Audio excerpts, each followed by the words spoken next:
Cody. Alam mo pa, minsan-minsan dito sa Talentadong Pinoy, may makikita tayong talent na talagang sobrang surprise. Pero nung bumuka na yung bibig mo at lumabas ang boses, my gosh!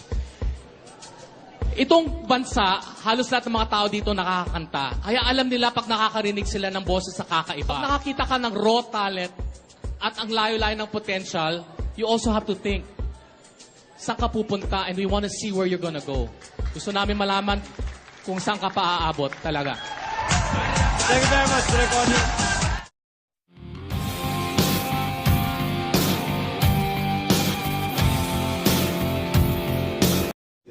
He took the challenge. He went to AGT and his second audition.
Kaya kong umiwas na, di na sana lalapit pa. Kung kaya ko sana ang ating kahapon, sana maulit muli. Marcelito, na-achieve mo ang something spectacular. Ibang-iba ang expectations namin, na mangha kaming lahat. Thank you po. Marcelito, napaka-effortless mong mag-perform. At para humiling ang audience ng isa pa, ngayon umihiling ulit sila. Bakit di magawang limutin ka?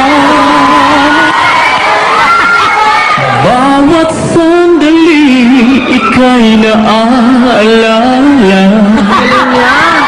Tangi kong nasaan sa may kapal, makapiling ka. Sagutin mo si Regina. Muli. Regine. Bakit di ko lang sa isip ko? Ikaw ang lagi naman itong puso ko. Kahit pilitin ko, damdamin magbago, ikaw pa rin ang hinahanap ko.